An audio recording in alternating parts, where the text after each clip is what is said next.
Hey guys, welcome back to the channel. Sorry it's been so long since I've last posted a video for you guys. I know some of you are pretty eager to see the build and the progress on it. As you guys can imagine, the last few parts that I'm gathering are a bit harder to get. The pistons are about a 10 to 12 week wait, but other than that, the last few components aren't too hard to get. The oil pump's currently out of stock at the moment, but should hopefully be in pretty soon. After we get all those parts, we can send the block away to get machined and built, which is freaking awesome.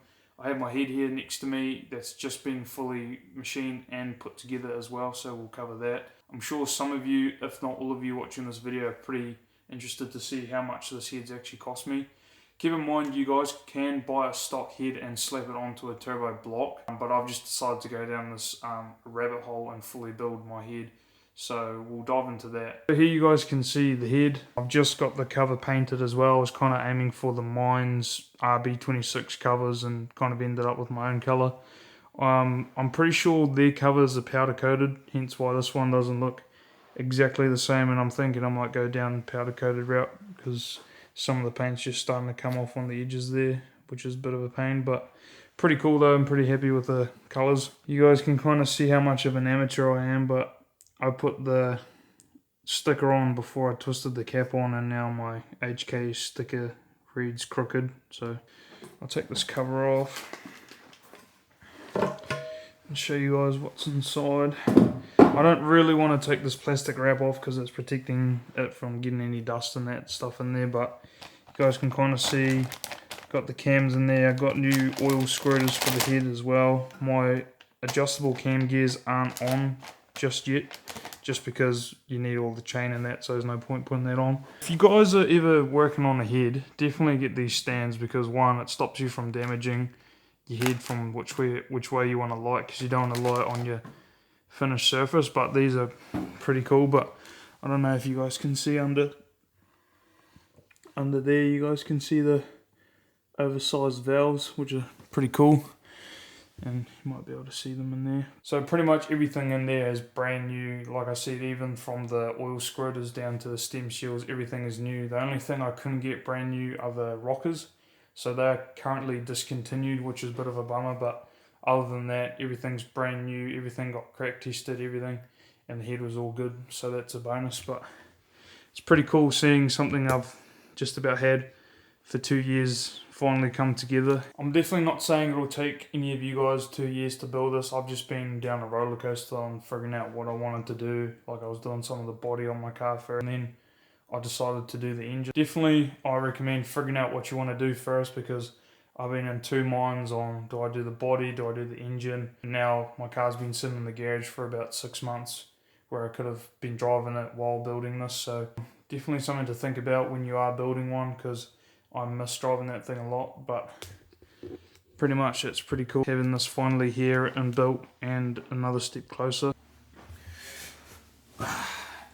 So for all the parts in the head, I'll list them off here. I've got my computer set up and ready for you guys, and then I'll just tell you the total price. I'll put them in different currencies as well for most of you that are watching, and I'll also link down the companies that I've worked with to put these parts in there. Every company I worked with were amazing, especially Calford Cams, which are based in New Zealand. They pretty much helped me from what cam application, for the power that I'm running and turbo setup and all that kind of stuff. So I'll put all the links in the description for websites I used, and yeah.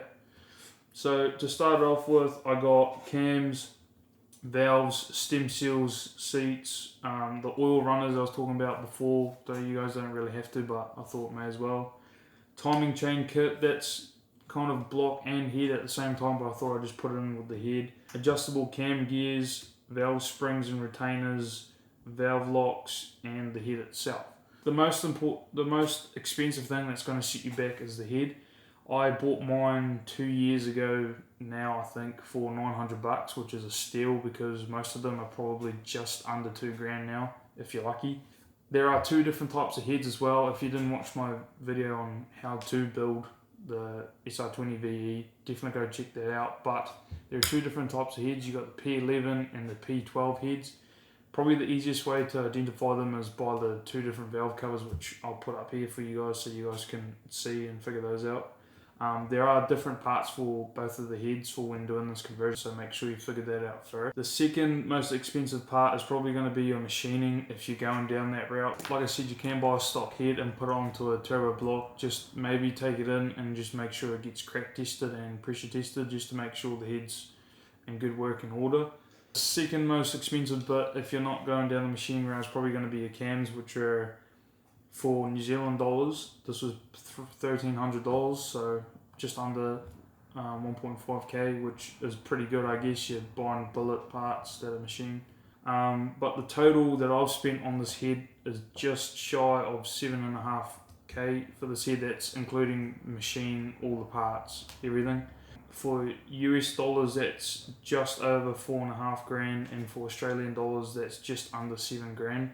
So hopefully that helps you guys out there in different parts of the world. There's just something about these 90s cars that are just timeless. Like, I feel like in the mid 80s to the late 90s, the styling of their cars, they just had it perfect. Like, if you guys see a S14, 15, R34 to an R32 GTR, I don't know, they just do something for me. And the new cars we see nowadays, I don't really get that kind of, whoa, that's awesome. It's just, I don't know, they just had it right back in those days, and it's kind of sad that these cars are slowly really disappearing and starting to go to electric, which is sad, but I miss driving this thing so much. I just know it's going to be worth it at the end of the day, and for you guys that are doing a build as well, and it's been a while, it's going to be worth it. Just keep pushing for your dreams and keep working towards your goals, and I'm sure you'll achieve them. I definitely have big goals for this channel. I definitely want to make it somewhere with YouTube and doing this automotive YouTubing thing. I know it's heavily saturated with YouTubers at the moment, but I try my best to be different and put some cool content out there for you guys. I've even been working on some merch that I've been wearing, and I'll show you guys the back in a second.